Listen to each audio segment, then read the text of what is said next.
Hi everyone, welcome to the new session. और इसमें हम यूपीएससी के द्वारा इस साल के कंबाइंड जियो साइंटिस्ट एग्ज़ाम में पूछे गए हिस्ट्री के क्वेश्चंस को डिस्कस करने वाले हैं। और इससे पहले देखो, ये सेशन ज़रूर देख लेना। इसमें बहुत ही कुछ आप इससे एक्सपेक्ट कर सकते हैं। पिछले सेशन से कम एक दो क्वेश्चन तो पक्का ही आएंगे। कुछ बहुत इंपॉर्टेंट करंट अफेयर वगैरह हमने इसमें डिस्कस किए थे, है ना। अगर आपने नहीं देखा है ये, क्योंकि मैं ये वाले सेशंस ना यूट्यूब में भी डाल रहा हूँ इसलिए, तो कोर्स वाले लोग ऐसा मत समझ लेना कि ये बार बार हर सेशन में ये सब चीज़ें क्यों बोलता रहता है, 1 मिनट खा जाता है। तो आप आगे कर सकते हैं, फॉरवर्ड कर सकते हैं। बहुत सारे लोग ये भी बोलते हैं कि भैया आप काफ़ी आराम से पढ़ाते हैं, है ना, आराम से बोलते हैं। तो मैं तो वैसे ही कर पाऊँगा जैसे, है ना, मुझे आदत है। लेकिन आपके पास ऑप्शन है। कोर्स में तो 4x की स्पीड में भी आप देख सकते हैं, है ना, लेकिन यूट्यूब में 2x तक की फ्री स्पीड आपको अवेलेबल है। तो आपके पास ऑप्शन है, आप फास्ट कर सकते हैं। आगे चलते हैं। देखो, कुछ एक ऐसे सवाल वो हमेशा आपसे पूछता रहेगा यूपीएससी, जहां आप अनकंफर्टेबल खुद को पाएंगे। और ये वाले सवाल है या तो आपको छोड़ने के लिए दिए होते हैं, या फिर आपने इसमें कुछ गेस लगाने हैं। गेस लगाने की एक टेक्निक देखिए, पिछले वाले सेशन में स्कीमों पे कैसे आप गेस लगा सकते हैं, ब्रेक डाउन करके, है ना। स्कीमों के नाम से आप स्कीम के नाम से आप उसका पर्पस कैसे पता कर सकते हैं, ये हमने पिछले सेशन में ऑलरेडी देखा। सिमिलरली यहाँ पे यूपीएससी की एक देखो, एक टेंडेंसी ये हमेशा रहती है कि जो आंसर होगा वो, है ना, फॉर एग्जांपल वो आपसे कभी पूछ लेगा कि हाँ, एक सवाल उन्होंने पूछ लिया था मत विलास प्रहसन पे। सवाल उन्होंने पूछ लिया, 4 ऑप्शन थे। एक ऑप्शन था महेंद्र वर्मन फर्स्ट, एक महेंद्र वर्मन सेकंड, है ना। और वहीं से उन्हीं में से एक कोई आपका ऑप्शन, हमेशा उन्हीं में से आपका आंसर रहता है। और ये 2024-25 का सवाल है। सिमिलरली सिमिलर टोन के जब वो आपको यहाँ पे ऑप्शन देगा ना, जैसे भाऊदाजी, वीएस सुथंकर, आरजी भंडारकर, है ना, राजेंद्र लाल मित्रा, नॉर्मली आप देखेंगे इनमें से ही जो सिमिलर टोन के आपके आंसर रहते हैं, इन्हीं में से कोई एक आंसर रहता है। हालांकि अब हमने ये जानने में नहीं लग जाना है कि महाभारत, है ना, ये एकदम इररेलेवेंट क्वेश्चन है। ये हमने इतना रटना भी नहीं है कि भैया महाभारत के टाइम पे या फिर किसके टाइम पे जो महाभारत है उसका पहला क्रिटिकल क्रिटिकल एडिशन, है ना, प्रिपेयर होना स्टार्ट हुआ 1919 में। तो वो वीएस सुथंकर जी इसके एडिटर थे, चीफ एडिटर थे। और वो भंडारकर रिसर्च इंस्टीट्यूट करके एक इंस्टीट्यूट था, वो उसके मेंबर रहे हैं। और बाद में 1960s में जाकर के महाभारत का एक क्रिटिकल एडिशन तैयार हुआ। आरजी भंडारकर तो ये 1923 1924 में इनकी, आई थिंक 1925 में इनकी डेथ हो गई थी। लेकिन इन यहाँ से हमने ये जानना है कि भैया इनको एक विशेष क्रेडिट दिया जाता है इंडियन हिस्ट्री में। अगर लाल पेन विजिबल नहीं है तो कमेंट सेक्शन में बता देना, मैं येलो भी यूज़ कर सकता हूँ। इसमें येलो बेटर विजिबल होता है, खैर हम बदल सकते हैं पेन भी। तो आरजी भंडारकर को एक चीज़ के लिए क्रेडिट दिया जाता है, वो क्या, सातवाहनों की, है ना, सातवाहना हिस्ट्री, इसे रिक्रिएट करने में इनका बड़ा रोल रहा है। सातवाहना हिस्ट्री, मेरी हैंडराइटिंग इतनी खराब है, आपको इसी में, है ना, गुजारा करना पड़ेगा। तो ये आपने एक एक बात ये याद रखनी है। दूसरा, भैया इन्होंने वुमेन एजुकेशन के लिए भी बहुत काम किया है। तिलक जी से भी ये जुड़े हुए थे। जो आत्माराम पंडुरंग की वो वो क्या कहते हैं, हाँ, प्रार्थना समाज है, प्रार्थना समाज से भी ये जुड़े हुए थे, राइट। तो ये सब चीज़ें भी इनके बारे में आप थोड़ा थोड़ा इसमें ज्ञान रख सकते हैं। आरजी भंडारकर, अगर एक आधा सवाल कभी आ जाए बीच में तो, है ना, उसे आप यहाँ से देख सकते हैं। आगे देखते हैं, ये काम का सवाल है। और देखिए, मैंने इसकी एक्सप्लेनेशन आपको पीडीएफ में इसलिए नहीं डाली हुई है क्योंकि ऑलरेडी हमने बहुत काम किया हुआ है पीवाईक्यू रिसर्च प्रोग्राम में हिस्ट्री में, है ना। जो लोग नए हैं इस सेशन में, चलिए उनके लिए थोड़ा एडवर्टीजमेंट मैं इसमें दे सकता हूँ, है ना। अपना सिविल स्पॉट पे पीवाईक्यू रिसर्च प्रोग्राम एक कॉम्प्रिहेंसिव प्रोग्राम चलता है। मुझे ऊपर ऊपर जाने दो, इधर कहीं बीच में होगा वो। एक बहुत ही कॉम्प्रिहेंसिव पीवाईक्यू रिसर्च इनिशिएटिव है। ठीक इसी प्रकार से हम पीवाईक्यू की खाल उधेड़ देते हैं इस प्रोग्राम में। और इनफैक्ट मैं तो कहता हूँ, इसमें अगर आप एक बार एनरोल कर दिए, आपको रिवीजन के लिए भी कहीं दूसरी जगह जाने की ज़रूरत नहीं पड़ेगी। इसमें इतना वास्ट कंटेंट कवर्ड है। यहाँ ना सिर्फ आपको ये गैस गुस का प्रोग्राम नहीं है कि आओ और गैस लगाओ, नहीं। ये टिपिकल एक प्रॉपर पीवाईक्यू रिसर्च इसमें की जाती है।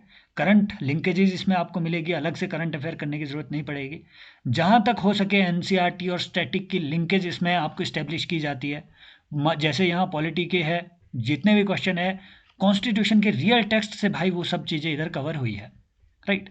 तो आप इसे ज्वाइन करने का कंसिडर कर सकते हैं। आगे बढ़ते हैं, बहुत लंबी ऐड नहीं रखेंगे चीज़ों की। कहाँ थे हम? तो ये क्योंकि ऑलरेडी ये सब चीज़ें हम PYQ रिसर्च प्रोग्राम में ऑलरेडी देख चुके हैं, इसलिए मैंने इसमें अलग से आपके लिए हिस्ट्री की एक्सप्लेनेशन नहीं दी है। हमने बहुत काम किया हिस्ट्री पे, right. Which one of the following text belongs provides a detailed and connected account of Buddha's life, कि भैया बुद्ध की लाइफ का एक डिटेल्ड अकाउंट इनमें से कहाँ दिया गया है। अब कुछ एक चीज़ों को तो आप ऐसे ही एलिमिनेट कर सकते हैं, ऐसे ही एलिमिनेट कर सकते हैं, है ना। जैसे बौधायन का जो धर्म सूत्र है, भाई ये एक हिंदू संस्कृत टेक्स्ट है।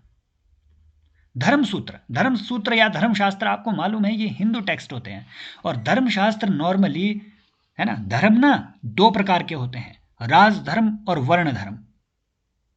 तो जो धर्मशास्त्र है, बृहस्पति का धर्मशास्त्र, बौधायन का धर्मशास्त्र, या फिर हाँ जो क्या कहते हैं उसे यार, है ना, जो धर्मशास्त्र हैं, जो सूत्र बनाए गए हैं, तो वो सारे सूत्र नॉर्मली, सूत्र क्या होता है? फॉर्मूला किस चीज़ का? How to behave in the society. तो नॉर्मली आप देखेंगे सारे धर्म सूत्रों में, अगर वो बोले कि इसमें वर्ण व्यवस्था की चर्चा हुई है क्या? हाँ हुई है। क्यों? इनके अकॉर्डिंग वर्ण व्यवस्था एक सूत्र है, जिस सूत्र में, है ना, जिस सूत्र में सोसाइटी को पिरोया जाएगा, जिस सूत्र के हिसाब से, जिस फॉर्मूला के हिसाब से लोग एक दूसरे से बिहेव करेंगे, व्यवहार करेंगे, तो वो धर्म सूत्र हुए, वो सूत्र हुए। तो सूत्र संस्कृत टेक्स्ट और वो नॉर्मली हिंदू टेक्स्ट होते हैं। दिस इज ऑल अबाउट यार। मेरी तबीयत काफ़ी टाइम से ठीक नहीं है, तो ये सब बीच में इंटरप्शन होती आ रही है इसमें, राइट। तो वर्ण से व्यवस्थित रिलेटेड जो लॉज है वो आपको इसमें मिलेंगे। और ये सूत्र भी, है ना, आगे इससे अगर सूत्रों से, इस धर्मशास्त्रों से अगर आपसे वो सवाल पूछ ले कि भैया बौधायन के धर्मशास्त्र में कौन कौन तरीके के सूत्र हैं, तो कुछ नाम आपने बस ऐसे याद रखने हैं। जैसे जब भी वो श्रोत सूत्र की बात करे, श्रोत सूत्र, श्रोता सूत्र, उसके बाद जब भी वो शुल्व सूत्र की बात करे, शुल्व सूत्र, उसके बाद जब भी वो गृह्य सूत्र की बात करे, गृह्य सूत्र, है ना। तो ये तीनों प्रकार के सूत्रों की जानकारी, है ना, ये तीनों प्रकार के सूत्र कि भैया श्रोता सूत्र मतलब कि जो आपके नॉर्मल रिचुअल्स हैं, ब्राह्मणिकल रिचुअल्स हैं, वो ब्राह्मणिकल रिचुअल्स किस प्रकार से कंडक्ट किए जाएंगे, उसके फॉर्मूला, उसके सूत्र यहां पे दिए गए हैं कि ऐसे ऐसे रिचुअल होने हैं। शुल्व सूत्र कि ब्राह्मणिकल रिचुअल्स के लिए जो जियोमेट्रिक डिजाइन्स, है ना, जैसे होते हैं ना, आपने एक वो अष्टकोण टाइप के जियोमेट्रिक डिजाइन एटसेट्रा, जब भी आप यज्ञ विधि में जाएंगे वहां डिजाइन बनाए जाते हैं, तो वो डिजाइन, वो सब चीजें जियोमेट्रिक डिजाइन शुल्व सूत्र में लिखे गए हैं। गृह्य सूत्र, जो गृह्य सूत्र है, राइट, गृह्य सूत्र में घर के अंदर आपके, है ना, जो घरेलू रिचुअल्स हैं, जो डेली घरेलू रिचुअल है, उसे आप किस प्रकार से निभाएंगे, डेली घरेलू रिचुअल, वो रिचुअल की जानकारी गृह सूत्र में मिलती है। और ये बहुत बड़ा है धर्म सूत्र बौधायन का, 38-39 चैप्टर्स थे इसमें, मैं देख रहा था। तो ये आपका धर्म सूत्र हो गया, और इससे ज्यादा आपने कुछ भी पढ़ना नहीं है धर्म सूत्रों के बारे में। ललित विस्तार, माना जाता है कि ललित विस्तार जो है वो, है ना, बहुत लोग इसे डिस्प्यूट भी करते हैं। कुछ लोग मानते हैं कि ललित विस्तार नेपाल में बनाया गया। क्यों? क्योंकि नेपाल में ललित विस्तार को वाइडली एडॉप्ट किया गया, इसकी प्रैक्टिस को। लेकिन ललित विस्तार एक महायान टेक्स्ट है जो स्कॉलर्स मानते हैं कि 1st से 3rd सेंचुरी AD के बीच, लगभग आप मान सकते हैं कि जिस वक्त कुषाणों का राज था उस वक्त, क्योंकि कुषाणों ने, देखिए आप, है ना, जानेंगे कि जो चौथी बौद्ध महासभा है वो कहाँ कंडक्ट की गई, कमेंट सेक्शन में बताइए। तो कुंडल वन में जो कंडक्ट की गई धर्मसभा, उसी के, है ना, उसी के इन्फ्लुएंस में आकर के एक लंबे दौर में ललित विस्तार लिखा जाता रहा। कहाँ? कश्मीर में। कश्मीर में नॉर्मली, है ना, स्कॉलर्स मानते हैं वाइडली कि कश्मीर में लिखा गया। और ललित विस्तार याद रखना, ये एक संस्कृत टेक्स्ट है, बुद्धिस्ट है लेकिन संस्कृत है, संस्कृत में है ये। महायाना टेक्स्ट है, हीनयाना नहीं है, महायाना टेक्स्ट है। जब भी वो कश्मीर में बुद्धिज्म से रिलेटेड बात करे, आप पाएंगे कि महायान बुद्धिज्म कश्मीर में एक लंबे टाइम तक इन्फ्लुएंस में रहा, राइट। और इसमें क्या चीज मेंशन की गई है ललित विस्तार में? ललित विस्तार, कि विस्तार से एक ललित चर्चा की गई है ना। ललित क्या होता है? जैसे ललित कला अकादमी, किस चीज की बात करते हैं ललित कला अकादमी वाले? ड्रामेटिक्स। तो विस्तार से ड्रामा के फॉर्म में बुद्ध की लाइफ की यहां पे चर्चा की गई है। बुद्ध की लाइफ कहां से कहां तक? बुद्ध की लाइफ जब माना जाता है कि महात्मा बुद्ध तुषित से, तुषित क्या है? One of the 6 Buddhist havens. बौद्धों का मानना है कि 6 प्रकार के हेवन है। एक यम का हेवन है, एक है ना, एक और हेवन है, उनके बीच 4 और हेवन है।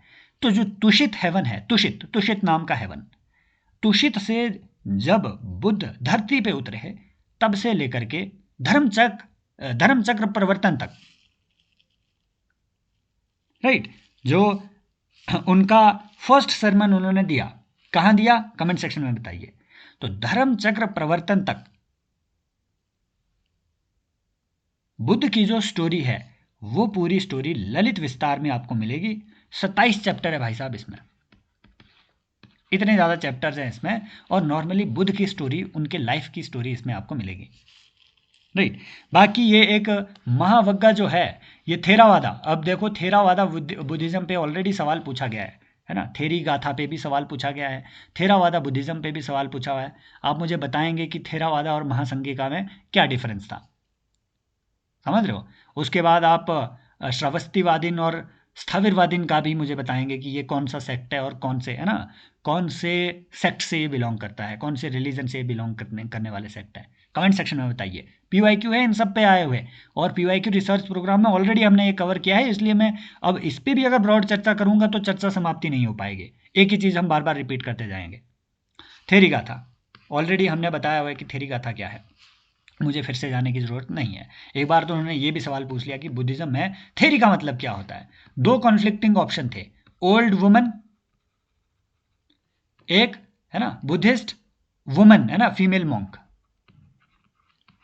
एक्चुअली दोनों ऑप्शन सही थे एनसीईआरटी के हिसाब से, क्योंकि ओल्ड वुमन को भी थेरी वहां पे रेफर किया गया है, ओल्ड बुद्धिस्ट वुमन जो कि मॉन्क हो। तो कई बार वो कॉन्फ्लिक्टिंग ऑप्शन आपको दे देते हैं यूपीएससी वाले, और ये सीडीएस में पूछा गया सवाल था थेरी वाला। आगे बढ़ते हैं।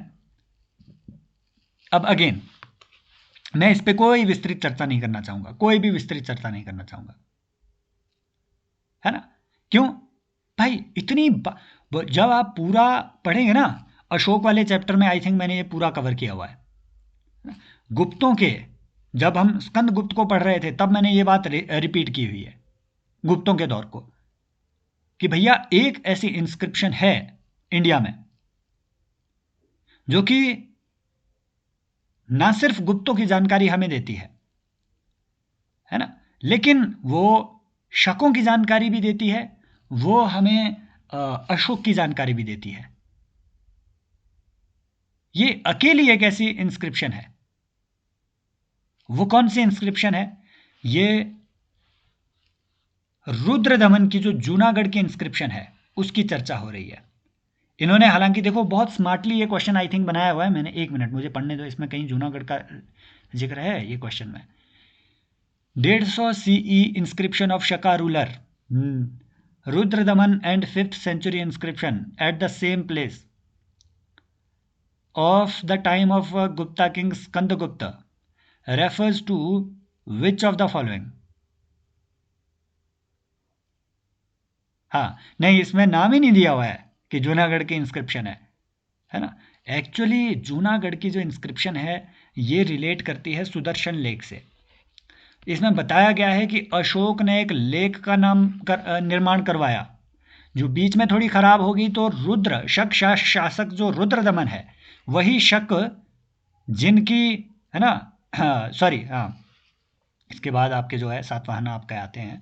तो जो शक शासक रुद्रदमन रहे हैं, है ना, ये वही शक रहे हैं जो कि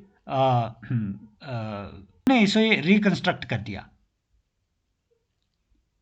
और इसमें इस बात का भी जिक्र है कि जो गुप्त किंग स्कंदगुप्त थे, उन्होंने भी इसके रिकंस्ट्रक्शन में अपना योगदान दिया। ये किस चीज में? जूनागढ़ इंस्क्रिप्शन में ये बात लिखी हुई है। ये संस्कृत में लिखी गई इंस्क्रिप्शन है। तो अगली बार से अगर वो सवाल ऐसे पूछ ले कि विच of the following inscriptions provides a detailed account of 3 dynasties simultaneously, है ना, तो ये याद रखना कि हाँ शक नहीं है, क्योंकि इसमें ना कंफ्यूज हो जाते हैं शक सातवाहन में। तो इसमें सातवाहन नहीं, शकों की हिस्ट्री का इसमें जिक्र है, रुद्रदमन के टाइम के इसमें जो है जिक्र है। फिर देखो एक सवाल उन्होंने शकों से ये भी पूछ लिया था कि इंडिया में जो गवर्नरशिप का प्रोविंशियल गवर्नरशिप है, ये किसने इंट्रोड्यूस करी? तो ये शकों ने इंट्रोड्यूस करी थी। समझ रहे हो? हालांकि इससे पहले जो ग्रीक रूलर्स थे, इन्होंने गवर्नरशिप लाई जरूर, लेकिन वो इंडिया में, समझ रहे हो, इंडिया के कॉन्टेक्स्ट में, क्योंकि इंडिया में ग्रीकों का उतना, ग्रेको बैक्ट्रियन रूलर्स का उतना इन्फ्लुएंस नहीं रहा, उन्होंने वो वहां इंट्रोड्यूस करी। उन्होंने इंडिया के वेस्ट में उस चीज को, बैक्ट्रिया के एरिया में उनको जरूर इंट्रोड्यूस किया था, लेकिन भारत में वाइडली अगर प्रोविंशियल गवर्नरशिप का कॉन्सेप्ट किसी ने एक्सपेंड कराया तो उसमें शकों का सबसे बड़ा योगदान रहा है। तो अगर वो रियल कंट्रीब्यूशन पूछे आपका, तो वो शकों का रोल रहा है। शक सत्रप हुआ करते थे जो कि प्रोविंशियल गवर्नर थे, और उनके पास, है ना, उनके पास बहुत वाइड पावर्स थी। क्षत्रप बहुत स्ट्रांग हो चुके हैं, स्ट्रांग हो चुके थे उस वक्त। इसीलिए आज भी अगर पॉलिटिक्स को आप रेफर करते हैं तो आप कई बार सुनेंगे कि central leadership does not want to let the provincial satraps emerge. तो इसलिए वो कई बार सीएम को रिप्लेस कर देते हैं। कई बार सेंट्रल लीडरशिप चाहेगी कि किसी प्रदेश का सीएम जो बहुत फेमस हो चुका है उसे हटाने की वो कोशिश करेगी, भले वो कितने बड़े योगी महायोगी हो, वो कोशिश करेंगे। क्यों? सेंट्रल लीडरशिप नहीं चाहती है कि सत्रप्स एमर्ज करे, पावर इतनी डिवाइडेड हो जाए कि सेंट्रल लीडरशिप ही पावरलेस हो जाए। समझ लो? सो ये सत्रप सिस्टम भी शकों ने लाया है। याद रखना ये सातवाहनों का नहीं है, इसमें कंफ्यूजन हो जाती है कई बार, है ना, सभी को हो जाती है। Consider the following statement about Ashok का धम्मा। द थीम ऑफ अहिंसा is an important aspect of Ashok का धम्म, है ना, अशोक का धम्म कह रहा हूं मैं, Ashoka's Dhamma. The ceremony of Dhamma is in the proper courtesy to slaves and servants. Dhamma consisted of the promotion of Buddhism। आपसे पूछा गया है कि भैया धम्म के बारे में कौन सी स्टेटमेंट करेक्ट है। देखो आपने धम्म के बारे में ये तो पढ़ा है कि भैया उसमें इस चीज़ की बातें की गई है, बड़ों का रिस्पेक्ट करो, छोटों से प्यार करो, एनिमल्स के साथ प्रेम रखो, है ना, अहिंसा को प्रमोट करो। एक बात आपने ये भी पढ़ी होगी कि सर्वधर्म संभाव का जो कॉन्सेप्ट है, लगभग सिमिलर कॉन्सेप्ट धम्म में भी है, सभी धर्मों का सम्मान करो। अशोक ने बकायदा, और ये उन्होंने फिर प्री में पूछा, अशोक ने बकायदा ये अपनी स्टेटमेंट दे दी थी कि वो व्यक्ति जो अपने धर्म को दूसरे धर्म से बड़ा कहेगा, वो, है ना, वो कुछ इस तरीके की उन्होंने स्टेटमेंट दी थी, इसे इस प्रकार के लोगों को क्रिटिसाइज करते हुए। तो वो सभी धर्मों को एक बराबर मानने की कोशिश करते हैं, मनवाने की कोशिश करते हैं लोगों से, इनफैक्ट अशोक का धम्म। तो इसमें आप यहीं से चीज़ों को, है ना, इसे एलिमिनेट कर सकते हैं कि प्रमोशन ऑफ बुद्धिज्म, ये तो इसका एलिमेंट हो ही नहीं सकता है, क्योंकि अगर ये इसका एलिमेंट हो गया तो बाकी सारे धर्म तो बोलेंगे ही कि भैया एक्सप्लिसिटली अशोक जी अपने ही धर्म को प्रमोट कर रहे हैं, हमारे तो वो जो आइडिया था बेसिकली कि सर्वधर्म संभाव होगा, वो आइडिया ही यहाँ पे डिफीट हो जाएगा। इस ग्राउंड पे आप चीज़ों को एलिमिनेट करके इजीली क्वेश्चन तक पहुंच सकते हैं, आंसर तक पहुंच सकते हैं। हर चीज़ आपको रटी हुई नहीं होनी चाहिए। अब अगेन ये बहुत ट्रिकी क्वेश्चन है, क्योंकि लोगों ने, और ये हमने बहुत ब्रॉडली कवर किया है पीवाई के रिसर्च प्रोग्राम में। भाई इंडस वैली सिविलाइजेशन पे आई थिंक 3 चैप्टर हमने किए हुए हैं, 3 सेशन किए हुए हैं 3 घंटे के। उसके बाहर वो कुछ नहीं पूछने वाला है। और वहाँ जो जो चीज़ें भी हमें मिली, चाहे वो किसी भी प्रकार का टॉय रहा हो, कोई बिल बोर्ड रहा हो जिसमें 10 अक्षर लिखे हुए हों, कोई भी चीज़ मिली हुई है। घोड़े की भी हड्डी अगर कहीं मिली है, कमेंट सेक्शन में आप बताएंगे कौन से शहर से मिली है। जो भी चीज़ मिली है उसका हमने बहुत डिटेल्ड एनालिसिस किया है। इनफैक्ट जो टाउन में यूज की गई ब्रिक्स है, उनका साइज शेप क्या है, ये भी हमने वहाँ डिस्कस किया था।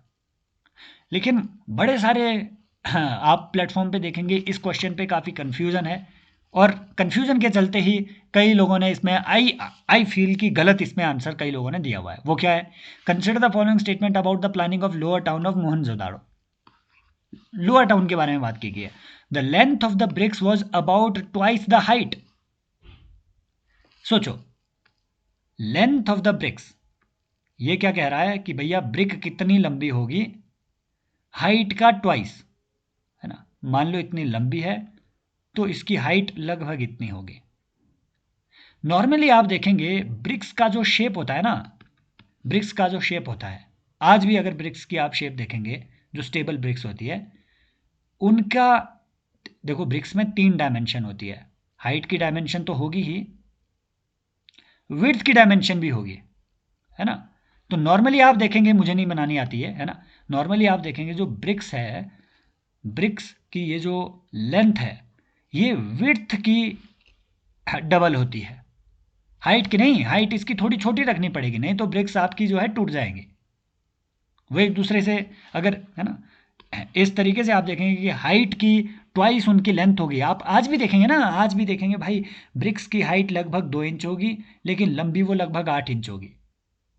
नॉर्मल रेशो यही रहता है, 1:2:2, है ना, 2:3, इस तरीके से कुछ इसका रेशो नॉर्मली रहता है, 1:2:4, समथिंग लाइक दैट। हाँ, ये इसका रेशो रहता है कि हाइट अगर 1 है तो 2 इंच इसकी विड्थ रहेगी, और फिर उसका डबल, विड्थ की डबल इसकी जो है क्या होगा, विड्थ का डबल इसका लेंथ होगा। तो इस ग्राउंड पे ये थोड़ा ऑड ये एक स्टेटमेंट लगती है, आप इसे एलिमिनेट इससे कर सकते हैं, क्योंकि स्टैंडर्ड साइज हमेशा ब्रिक्स का ये रहता है। तो लॉजिकल ग्राउंड पे भी आप इसे जो है एलिमिनेट कर सकते हैं। High platforms were built on which the houses were constructed. अब लोग इसे क्यों क्रिटिसाइज कर रहे हैं, इस ऑप्शन को गलत क्यों मान रहे हैं? वो इसलिए कि उन्होंने हाई प्लेटफॉर्म और ये जो अपर टाउन का सिटेडल है उसे कंफ्यूज कर लिया, उसे कंफ्यूज कर दिया और बोल दिया कि भैया नहीं नहीं, जो प्लेटफॉर्म है, प्लेटफॉर्म में अपर टाउन होता था। प्लेटफॉर्म और सिटेडल अलग बातें हैं। घर उनके प्लेटफॉर्म पे हाई, है ना, ऊंचे उठे हुए प्लेटफॉर्म पे बने हुए थे। हमने ये पढ़ा था, एक्सप्लिसिटली ये बात पढ़ी हुई थी, लिखी हुई थी। कहाँ? एनसीईआरटी में। अब मैंने यहाँ स्क्रीनशॉट जानबूझ के नहीं इंक्लूड किया हुआ है, क्योंकि मेरा भी टाइम फालतू में जाता, और ऑलरेडी हमने, क्योंकि ये बात पढ़ी हुई है। प्लेटफॉर्म क्यों बनाए थे मैंने ये समझाया भी था, क्योंकि भैया ये एरिया फ्लड प्रोन एरिया था, फ्लड आते रहते थे यहाँ, तो उनके लिए प्लेटफॉर्म पे खुद को खड़ा करना बहुत जरूरी है। इनफैक्ट जब हमने मंदिरों का भी पढ़ा, जब आप नागर स्टाइल ऑफ मंदिर और द्रविड़ स्टाइल ऑफ मंदिर को देखेंगे, तो नागर स्टाइल ऑफ नॉर्थ इंडिया के जो मंदिर है वो प्लेटफॉर्म पे बने हैं। पहाड़ें आती है नॉर्थ इंडिया में, साउथ इंडिया में पहाड़ें उतनी आ नहीं रही है, तो वहां प्लेटफॉर्म पे नहीं बने हैं मंदिर, द्रविड़ स्टाइल के मंदिर। तो ये प्लेटफॉर्म ऑफ हाउस की बात कर रहा है, ये सिटाडेल की बात नहीं कर रहा है। ये स्टेटमेंट करेक्ट है। The house were uniformly rectangular in plane, uniformly houses were uniformly rectangular in plane, in plan. बिल्कुल सही बात है ये, है ना। इनफैक्ट हमने उसके ग्रिड पैटर्न की भी बात कही थी, वहाँ पे हमने ग्रिड पैटर्न ऑफ सिटी की बात देखी थी, और हाउसेज जो है रेक्टेंगुलर शेप में बनाए गए थे इस तरीके से, ताकि ग्रिड पैटर्न बना रहे। ऐसा ना हो कि कईयों ने गोल घर बना दिया, कईयों ने ऐसा घर बना दिया, वो ग्रिड पैटर्न ही यहाँ पे फिर वो हो जाएगा, पैटर्न डिस्टर्ब हो जाएगा ना, फिर तो सिटी की प्लानिंग ही नहीं रहेगी, अर्बन प्लानिंग। तो ये बात भी आपकी सही है। तो यूनिफॉर्म वर्ड को देख के एलिमिनेट मत कर देना, 2 and 3 is the answer actually. Bahmani kingdom and Vijayanagar empire clashed frequently over the territory of Madurai, Warangal, Malabar, Raichur, Doab. हर कोई जानता है कि ये रायचूर दोआब की बात कर रहा है। और एक बार तो उन्होंने सवाल ये भी पूछ लिया कि भैया रायचूर दोआब कौन दो नदियों के बीच है, बताओ कमेंट सेक्शन में। सवाल वो यहां से ये भी पूछ सकता है कि भैया रायचूर दोआब पे बहमनी और विजयनगर के बीच लंबे टाइम से डिस्प्यूट चल रहा था, हरिहर बुक्का के टाइम से चल रहा है भाई। देवराय वन आए, देवराय द्वितीय आए, कृष्णदेव राय आए, सबके टाइम पे डिस्प्यूट चला रहा। कौन सा वो पहला रूलर था जिसने कॉन्क्लूसिव तरीके से रायचूर दोआब को अपना, है ना, या फिर विजयनगर का हिस्सा बनाया? वो कृष्णदेव राय थे। 1920 में इन्होंने बहमनी जो सुल्तान थे, कृष्णदेव राय बेसिकली आपके तुलुक डायनेस्टी से, है ना, तुलुक डायनेस्टी से संबंध रखते हैं। सॉरी 1920 नहीं, वो वही मैं इसमें कंफ्यूज हो गया कि मैंने कुछ गलत बोल दिया। ठीक है, तो 1509 से लेके 1529 तक इन्हें क्रेडिट किया जाता है कि भैया ये रूलर रहे हैं तुलुक डायनेस्टी के, केडी राय। तो 1520 में कृष्णदेव राय ने इस्माइल आदिल शाह, आईएएस ऐसे याद रखो, आईएएस के खिलाफ इन्होंने इस्माइल आदिल शाह या आईएएस के खिलाफ युद्ध लड़ा 1520 में, और रायचूर दोआब को अपना बना दिया। ये मैं क्यों आपको स्पेसिफिकली बात बता रहा हूं, वो इसलिए क्योंकि आप ये तो पढ़ते हैं बुक्स में कि कृष्णदेव राय ने पुर्तगालियों के साथ भी अपने अच्छे संबंध स्थापित कर लिए थे। ये रेयरली आप पढ़ते हैं कि अच्छा पुर्तगालियों ने क्या इसकी किसी चीज में हेल्प भी करी ट्रेड के अलावा। हाँ, इस लड़ाई में जो कि इस्माइल आदिल शाह के खिलाफ कृष्णदेव राय ने लड़ी, इसमें पुर्तगालियों से कृष्णदेव राय ने मदद भी ली थी।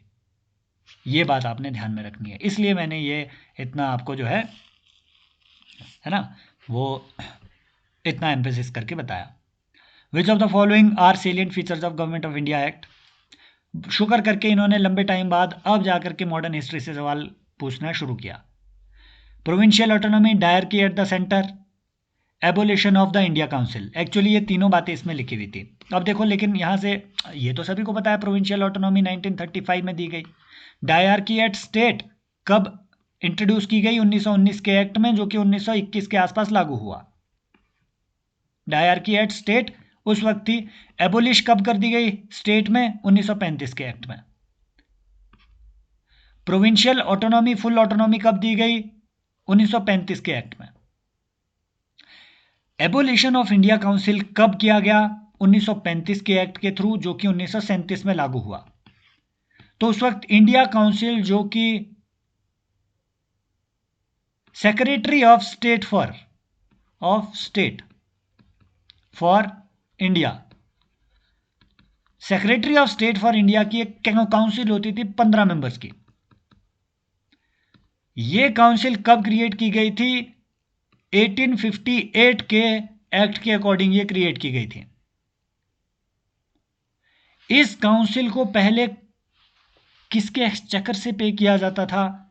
ये इंडियन गवर्नमेंट के एक्सचेकर से पे किया जाता था। सोचो, secretary of state for India was a British minister. वो council of minister, British council of minister का हिस्सा था। उसको सैलरी कहां से जा रही है? इंडियन एक्सचेकर से। हाउ वर्ड ना। इस चीज को चेंज कब किया गया? इसे ब्रिटिश एक्सचेकर से कब सैलरी मिलने लगी इस पूरी काउंसिल को? 1921 में, 1919 के एक्ट के थ्रू, जो कि 1921 में लागू हुआ।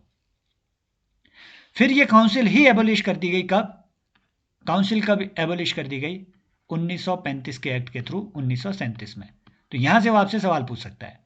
बाकी फेडरल कोर्ट की बात इसमें की गई थी, बिल्कुल सही बात है।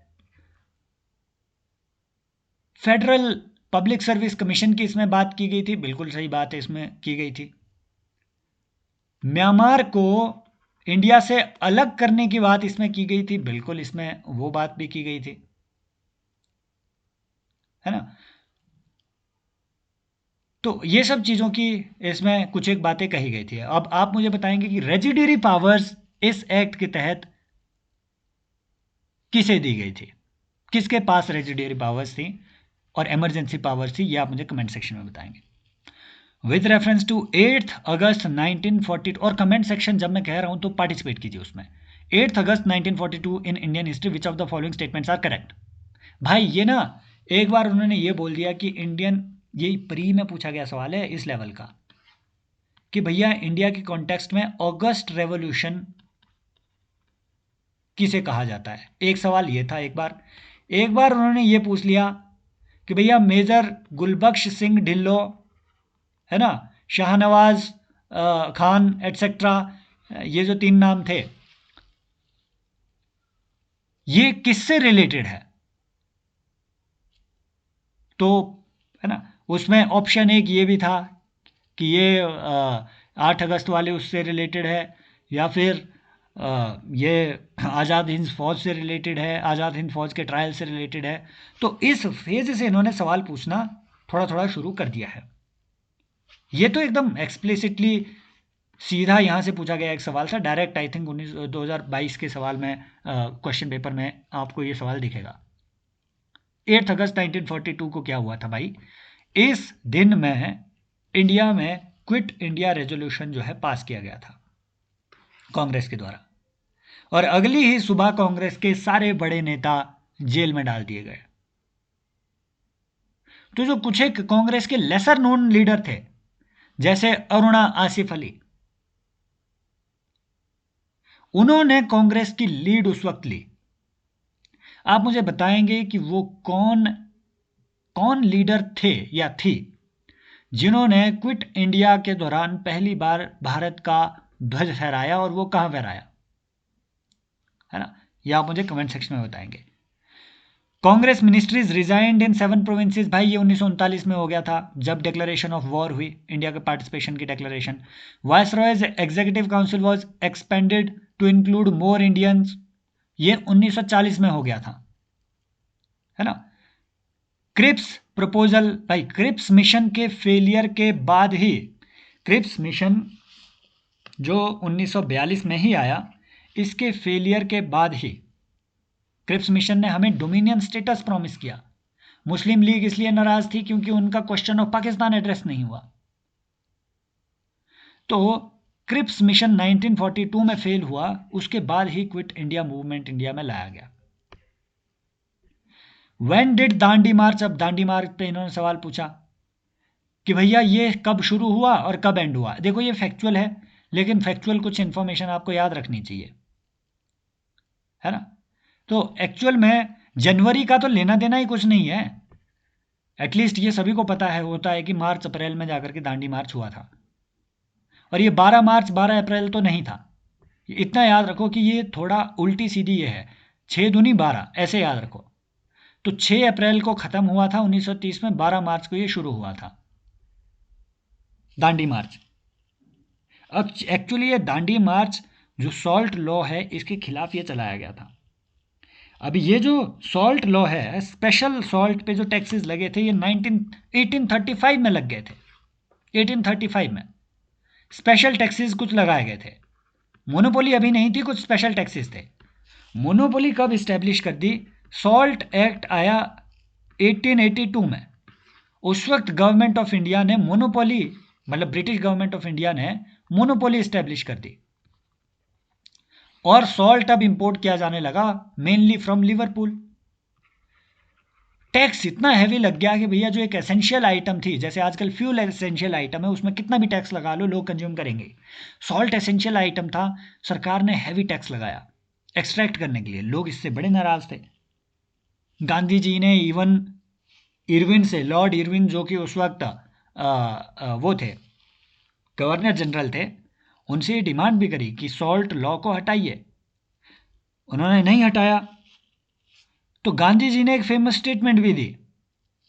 स्टेटमेंट ये थी कि on bended knees I asked for bread, I got stone instead.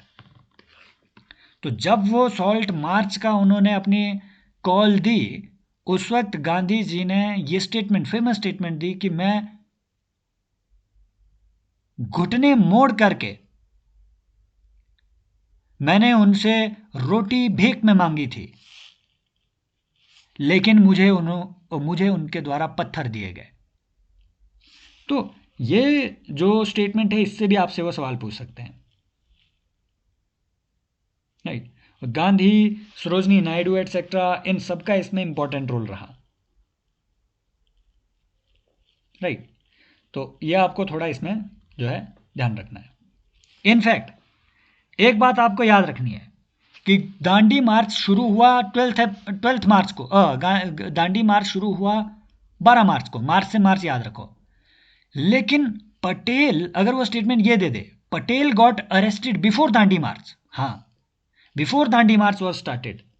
Patel को एक्चुअली साबरमती आश्रम में जाकर के व्यवस्था देखनी थी, साबरमती से दांडी तक के मार्च की व्यवस्था भी देखनी थी, उसके लिए वो गए थे।